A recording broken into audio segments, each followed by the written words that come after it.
நம்முடைய சேனலுக்கு சப்போர்ட் பண்ணக்கூடிய அனைவருக்கும் என்னுடைய நன்றிகள். இன்னைக்கு நம்ம இந்த வீடியோ பதிவில் என்ன தகவல் பார்க்க போறோம் அப்படின்னு பார்த்தீங்கன்னா, ஆப்ஷன்ஸ் ட்ரேடிங் பற்றி பார்க்க போறோம். அதாவது F&O என்று சொல்லக்கூடிய ஃபியூச்சர் அண்ட் ஆப்ஷன்ஸ் பற்றி பார்த்துட்டு இருக்கோம். இதில் ஃபியூச்சர்ஸ் பற்றி நம்ம ஆல்ரெடி வீடியோஸ் போட்டாச்சு. அதாவது ஃபியூச்சர்ஸ்னா என்ன அப்படின்றத பிகினர்ஸ் தெரிஞ்சுக்கிற விதமாக நம்ம ஒரு பேசிக் வீடியோ அப்லோட் பண்ணியாச்சு. அடுத்ததாக இன்னைக்கு நம்ம இந்த ஆப்ஷன்ஸை பற்றி பேசிக்கான தகவல் பார்க்கலாம். அதாவது நீங்கள் ஒரு பிகினராக இருக்கீங்க அப்படின்னா ஃபஸ்ட்டு ஆப்ஷன்ஸ்னா என்ன அப்படின்னு தெரிந்து கொள்வது அவசியம். ஸோ அதற்கான பிகினிங் வீடியோ மட்டும்தான் இது. ஆல்ரெடி நான் ஃபியூச்சர்ஸ் பற்றி வீடியோ போட்டிருக்கேன்னு சொல்லியிருந்தேன். சப்போஸ் இந்த வீடியோ யாரும் பார்க்கல அப்படின்னா கீழே டிஸ்கிரிப்ஷனில் நான் லிங்க் தரேன். விருப்பம் உள்ளவங்க அந்த வீடியோவை பார்த்துட்டு அதுக்கப்புறம் இந்த வீடியோ பார்க்கும்போது உங்களுக்கு புரிந்து கொள்வதற்கு இன்னும் எளிமையாக இருக்கும். ஓகே, F&O அப்படிங்கிறது ஃபியூச்சர் அண்ட் ஆப்ஷன் சொல்லுவாங்க. இதை டெரிவேட்டிவ்ஸ்ன்னு கூட சொல்லுவாங்க. அதாவது டிசிஎஸ், டாடா ஸ்டீல் இதெல்லாமே நம்ம ஸ்டாக்குன்னு சொல்லுவோம். நிஃப்டி, பேங்க் நிஃப்டி, சென்செக்ஸ் இதெல்லாமே இண்டெக்ஸ்ன்னு சொல்லுவோம். இந்த ஃபியூச்சர் அண்ட் ஆப்ஷன்ஸில் நீங்கள் ட்ரேட் பண்ணுறீங்க அப்படின்னா இந்த ஃபியூச்சர் அண்ட் ஆப்ஷன்ஸ் இந்த ஸ்டாக்ஸ் அண்டு இந்த இண்டெக்ஸ் ரெண்டையுமே அசட்டாக வச்சு மூவ்மெண்ட் ஆகிறதுனால இதை டெரிவேட்டிவ்ஸ் அப்படின்றது கூட சொல்லுவாங்க.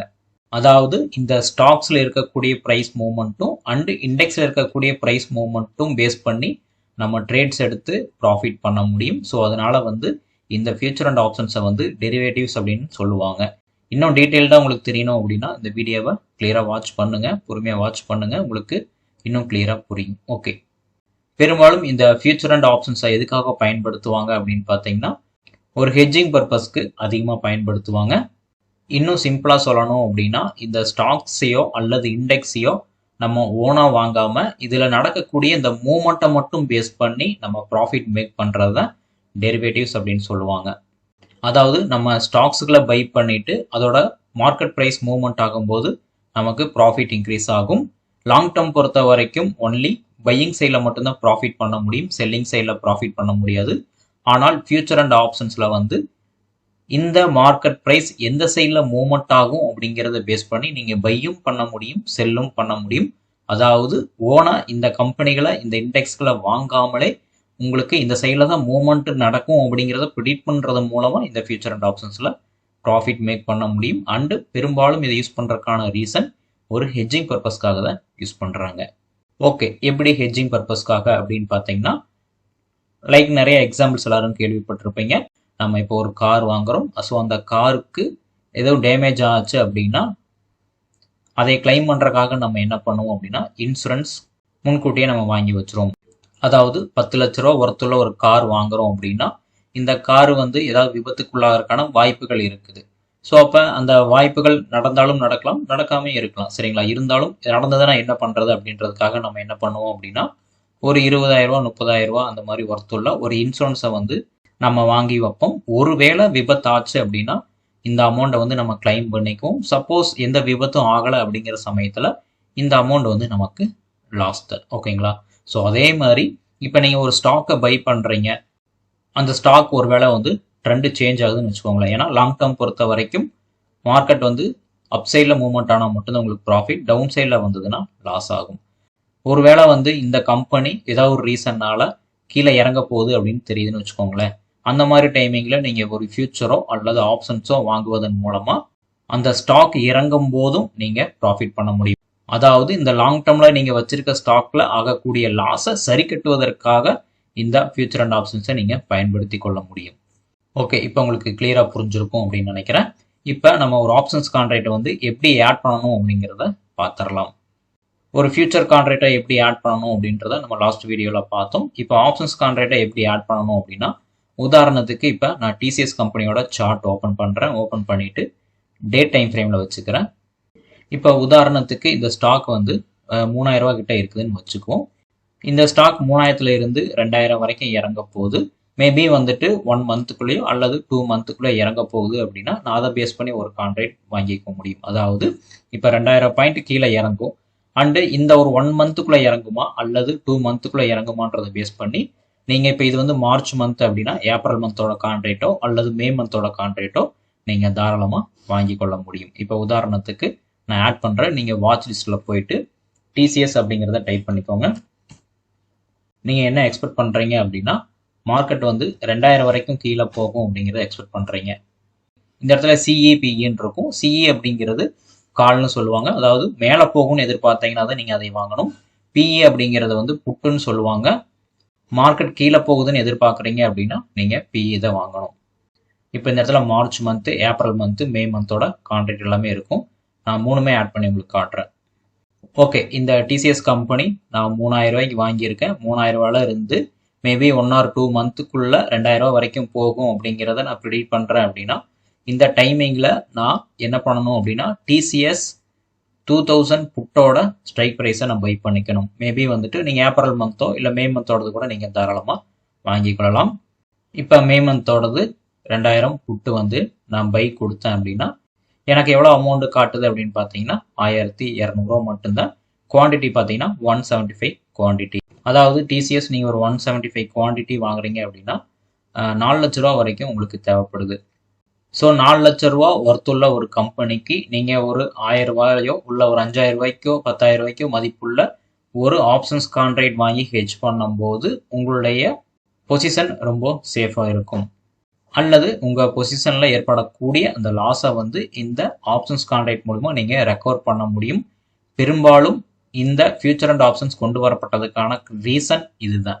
ஆனால் இப்போ பெரும்பாலும் ஹெட்ஜிங் பர்பஸ்க்கு நிறைய பேர் பயன்படுத்துறது இல்லை, ஒரு ட்ரேடிங் பர்பஸாக தான் நம்ம பயன்படுத்திட்டு இருக்கோம். அதாவது இன்ட்ராடே ட்ரேடிங்காக பயன்படுத்திட்டு இருக்கோம். இன்ட்ராடே ட்ரேடிங் அப்படிங்கிறது நீங்கள் ஸ்டாக்ஸில் மட்டும் கிடையாது, இண்டெக்ஸ்லையும் தாராளமாக பண்ண முடியும். ஸோ ஒரு இண்டெக்ஸில் ஒரு ஸ்ட்ரைக் ப்ரைஸை எப்படி ஆட் பண்ணணும் அப்படிங்கிறத நான் இந்த இடத்துல உங்களுக்கு காட்டிடுறேன்.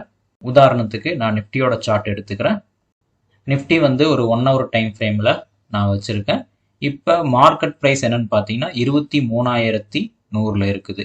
ஒருவேளை நிஃப்டி அப்சைடில் மூவ்மெண்ட் ஆகும், 23,300 வரைக்கும் போகும் அப்படின்னு எதிர்பார்க்குறேன் அப்படின்னா நான் என்ன கான்ட்ராக்ட் எடுக்கணும் அப்படின்னா சிஏ கான்ட்ராக்ட், அதாவது கால் சைடில் நான் என்ட்ரி எடுக்கணும். ஒருவேளை மார்க்கெட் 23,000 வரைக்கும் கீழே வரும் அப்படிங்கிறத எதிர்பார்க்குறேன் அப்படின்னா 23,000 பிஇ எடுக்கணும். சரிங்களா? ஸோ இந்த மாதிரி நீங்கள் எவ்வளோ தூரம் மூவ்மெண்ட் ஆகும்னு எக்ஸ்பெக்ட் பண்ணுறீங்களோ அவ்வளோ தூரத்துக்கு தாராளமாக நீங்கள் எடுத்துக்கலாம். ஒருவேளை 24,000 வரைக்கும் மூவ்மெண்ட் ஆகும்னு எதிர்பார்க்குறீங்க அப்படின்னா நீங்கள் 24,000 கான்ட்ராக்ட் கூட தாராளமாக எடுத்துக்கொள்ள முடியும். ஸோ அதை எப்படி அப்படிங்கிறத நான் 1 by 1 எக்ஸ்பிளைன் பண்ணுறேன். ஜஸ்ட் நீங்கள் என்ன பண்ணுங்கள் அப்படின்னா இந்த சர்ச் பாக்ஸில் வந்து நிஃப்டி 23,300 அப்படிங்கிறத சர்ச் பண்ணீங்க அப்படின்னா இந்த இடத்துல நிறைய கான்ட்ராக்ட் காட்டும். அதாவது 24th March, 30th March, 7th April இந்த மாதிரி நிறைய கான்ட்ராக்ட் காட்டும். இதெல்லாம் என்ன அப்படின்னு பார்த்தீங்கன்னா நிஃப்டியை பொறுத்த வரைக்கும் வீக்லி அண்டு மந்த்லி கான்ட்ராக்ட் இந்த 2 கான்ட்ராக்ட்டுமே இருக்குது. அண்டு சென்செக்ஸ்லையும் பார்த்தீங்கன்னா வீக்லி அண்டு மந்த்லி 2 கான்ட்ராக்டும் இருக்குது. பேங்க் நிஃப்டி, ஃபின் நிஃப்டி இதெல்லாமே பார்த்தீங்கன்னா எல்லாமே மந்த்லி கான்ட்ராக்ட் மட்டும்தான். ஓகே, மார்க்கெட் இந்த ஏரியாவில் இருந்து 23,300 கால் போகும் எதிர்பார்க்குறீங்க. சரி, ஓகே, இது எப்பைக்குள்ளே போகும் அப்படிங்கிறத எதிர்பார்க்குறீங்க. ஒருவேளை அடுத்த வாரத்துக்குள்ளே போகும் அப்படின்னா 24ஆம் தேதிக்குள்ளே போகும் அப்படின்னா நீங்கள் 24ஆம் தேதியோட கான்ட்ராக்ட் எடுத்துக்கலாம். இல்லை நெக்ஸ்ட் மந்த் தான் நான் எதிர்பார்க்குற ப்ரைஸ் மூவ்மெண்ட் ஆகும் அப்படின்னா நீங்கள் தாராளமாக இதோட கான்ட்ராக்ட் நீங்கள் ஆட் பண்ணிக்கலாம். அதாவது நீங்கள் ஒரு ட்ரேட் எடுக்கிறதுக்கு முன்னாடியே கிளியராக இருக்கணும். உங்களுடைய டார்கெட் என்ன, எவ்வளோ தூரம் நிஃப்டி மூவ்மெண்ட் ஆகும்னு எதிர்பார்க்குறீங்க, அண்டு எவ்வளோ நாளைக்குள்ளே மூவ்மெண்ட் ஆகுன்றது எதிர்பார்க்குறீங்க அப்படின்றத பேஸ் பண்ணி தான் நீங்கள் கான்ட்ராக்ட் சூஸ் பண்ணணும். ஒருவேளை 24ஆம் தேதிக்குள்ளே மூவ்மெண்ட் ஆகும்னு எதிர்பார்க்குறேன் அப்படின்னா ஃபஸ்ட்டு இதை நான் ஆட் பண்ணிக்கணும். ஆட் பண்ணிவிட்டு நான் என்ன பண்ணணும் அப்படின்னா பை பண்ணால் போதுமானது. ஆப்ஷன்ஸை பொறுத்த வரைக்கும் ஒவ்வொரு ஸ்டாக்குக்கும் ஒவ்வொரு இண்டெக்ஸுக்கும் ஒவ்வொரு லாட் சைஸ் இருக்குது. நிஃப்டியை பொறுத்த வரைக்கும் ஒரு லாட்டில் 65 குவான்டிட்டிகள் வரும். பேங்க் நிஃப்டியை பொறுத்த வரைக்கும் ஒரு லாட்டில் 35 குவான்டிட்டிகள் வரும். சென்செக்ஸை பொறுத்த வரைக்கும் ஒரு லாட்டில் 20 குவான்டிட்டிகள் வரும். ஓகேங்களா? இது நீங்கள் ஞாபகத்தில் வச்சுக்கோங்க. ஜஸ்ட் நீங்கள் பை கொடுத்தாலே ஒரு லாட்டில் எவ்வளோ குவான்டிட்டி அப்படிங்கிறத இங்கே ஷோ பண்ணிடுவாங்க. ஸோ இந்த ஆப்ஷன்ஸ் கான்ட்ராக்ட் நீங்கள் வாங்குறதுக்கு 10,000 ரூபா, அதாவது 9,300 ரூபா நீங்கள் ஸ்பெண்ட் பண்ணால் போதுமானது. ஓகே, இப்போ நம்ம ஆப்ஷன்ஸ்னால் என்னன்னு பார்த்தாச்சு, ஆப்ஷன்ஸ் கான்ட்ராக்டை எப்படி ஆட் பண்ணணும்னு பார்த்தாச்சு, என்ன எக்ஸ்பைரியில் ஆட் பண்ணணுன்றதையும் பார்த்தாச்சு. ஓகேங்களா? ஓகே, இப்போ நம்ம லாஸ்ட் வீடியோவில் வந்து ஃபியூச்சர் கான்ட்ராக்டை நான் ஆட் பண்ணி காட்டினேன். ஒரு ஃபார் எக்ஸாம்பிள் இப்போ நான் ஒரு ஃபியூச்சர் கான்ட்ராக்ட் கூட நான் ஆட் பண்ணி இந்த இடத்துல காட்டிடுறேன். நிஃப்டி மார்ச் ஃபியூச்சர் வந்து நான் ஆட் பண்ணுறேன். ஓகேங்களா? அதாவது நம்ம லாஸ்ட் வீடியோவில் பார்த்துருந்தோம், நிஃப்டி நீங்கள் ஒரு லாட் பை பண்ணுறீங்க அப்படின்னா 1,75,000 தேவைப்படுது. ஆனால் இதுவே ஆப்ஷன்ஸ் கான்ட்ராக்ட் நீங்கள் பை பண்ணுறீங்க அப்படின்னா வெறும் 10,000 ரூபாய் இருந்தால் மட்டும் உங்களால் வாங்கிக்க முடியும். ஓகே, அதாவது நீங்கள் இந்த ஃபியூச்சர் கான்ட்ராக்டை பை பண்ணீங்க அப்படின்னா மார்க்கெட் மேலே போச்சு அப்படின்னா ப்ராஃபிட்.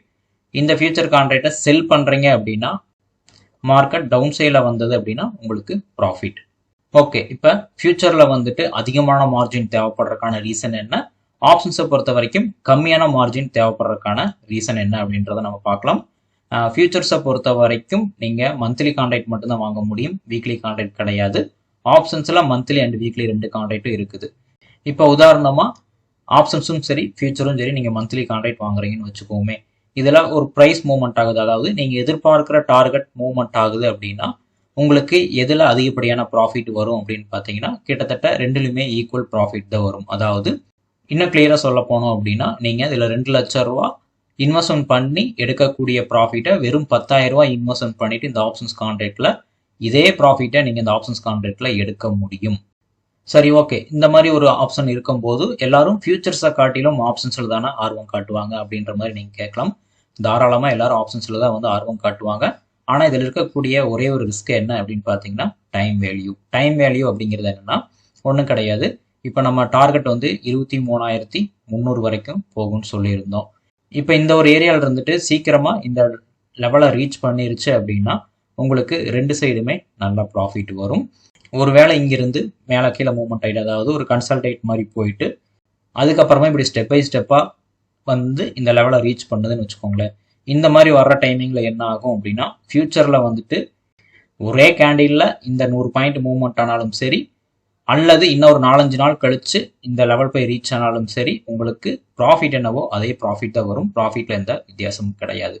ஆனால் ஆப்ஷன்ஸை பொறுத்த வரைக்கும் என்ன ஆகும் அப்படின்னா இந்த மாதிரி டைம் வேஸ்ட் பண்ண உங்களுக்கு இந்த ப்ரீமியம் அமௌண்ட் படிப்படியாக குறைய ஆரம்பிக்கும். அதாவது ஆப்ஷன்ஸை பொறுத்த வரைக்கும் இந்த லெவலில் இருந்து எவ்வளோ சீக்கிரமாக இந்த டார்கெட்டை ரீச் பண்ணுதோ அந்த அளவுக்கு உங்களுக்கு ப்ராஃபிட் வரும். ஒருவேளை ரொம்ப டைம் லேட் பண்ணுச்சு அப்படின்னா உங்களுக்கு இந்த ப்ராஃபிட் குறைவதற்கான வாய்ப்புகள் இருக்குது.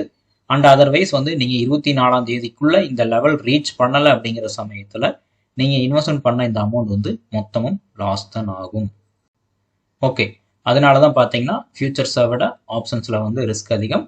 ஆனால் மார்ஜின் அமௌண்ட் ரொம்பவுமே கம்மி அப்படிங்கிறதுனால ஆப்ஷன்ஸை காட்டிலும் ஃபியூச்சரில் தான் வந்து ரிஸ்க் அதிகம். ஏன்னு கேட்டிங்கன்னா நம்ம இதில் 1,75,000 இன்வெஸ்ட்மெண்ட் பண்ணுறோம், இதில் வந்து வெறும் 10,000 ரூபா மட்டும்தான் இன்வெஸ்ட்மெண்ட் பண்ணுறோம் அப்படின்ற சமயத்தில் இதில் ஒரு ட்ரேட் எடுக்கிற இடத்துல இதில் நம்ம 10க்கும் மேற்பட்ட ட்ரேடுகள் தாராளமாக எடுத்துக்கொள்ளலாம். ஓகே, அதுதான் ஃபியூச்சர் அண்ட் ஆப்ஷன்ஸுக்கும் இடையேயான வித்தியாசங்கள். ஆப்ஷன்ஸில் வந்து டைம் வேல்யூ இருக்கிறதுனால தான் இப்போ ஆப்ஷன்ஸ் பையர் வந்து நிறைய பேர் 90% பிகினர்ஸ் லாஸ் ஆகுறாங்க. ஆனால் இந்த ஸ்ட்ராட்டஜிஸ் எல்லாம் நீங்கள் முறையாக கற்றுக்கிட்டு ஒரு ஆப்ஷன்ஸில் வந்து எப்படி ட்ரேட் எடுக்கணும், எங்கே ட்ரேட் எடுக்கணும் அப்படின்றத நீங்கள் முறையாக கற்றுக்கிட்டு இந்த ட்ரேடிங்கில் இருக்கக்கூடிய ரூல்ஸ் அண்ட் ரெகுலேஷன்ஸை வந்து ஃபாலோ பண்ணி ரிஸ்க் மேனேஜ்மெண்ட்டை ஃபாலோ பண்ணி ட்ரேட் எடுக்கும்போது உங்களுக்கு ப்ராஃபிட் எடுக்கிறதுக்கான வாய்ப்புகள் உண்டு. ஸோ அதெல்லாமே நம்ம 1 by 1 அடுத்த வீடியோவில் பார்க்கலாம். இன்றைக்கி நம்ம ஆப்ஷன்ஸோட பேசிக்ஸ் வீடியோ மட்டும் பார்த்தாச்சு.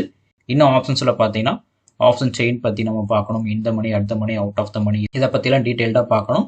இது எல்லாமே நம்ம ஒரே வீடியோவில் கவர் பண்ண வேண்டாம், அடுத்தடுத்த வீடியோவில் 1 by 1 நான் உங்களுக்கு அப்லோட் பண்ணுறேன். ஓகே, இப்போ இந்த வீடியோ பதிவில் நான் கொடுத்த தகவல் உங்களுக்கு கண்டிப்பாக யூஸ்ஃபுல்லாக இருந்திருக்கும்னு நம்புகிறேன். நான் வந்து ஒரு சிபி ரெஜிஸ்டர் அட்வைசர் கிடையாது. என்னுடைய ட்ரேடிங் நாலேஜை வீடியோ மூலிமா உங்களுக்கு ஷேர் பண்ணிகிட்ருக்கேன். உங்களுக்கு ஏதாவது ஸ்டாக் பை பண்ணணும், செல் பண்ணணும் அப்படின்னா நீங்கள் உங்கள் ஸ்டாக் அட்வைசரை கன்சல்ட் பண்ணி அதுக்கப்புறமா முடிவு எடுத்துக்கிறது பெட்டர். இதை தவிர உங்களுக்கு வேறு ஏதாவது சந்தேகம் இருந்தாலும் நீங்கள் கீழே கமெண்ட் பண்ணுங்கள், நான் ரிப்ளை பண்ணுறேன். அண்டு வேறு ஏதாவது டாபிக் பற்றி பேசணுன்னாலும் கீழே கமெண்ட் பண்ணுங்கள். நம்ம அடுத்த வீடியோவில் பார்க்கலாம். தேங்க்யூ.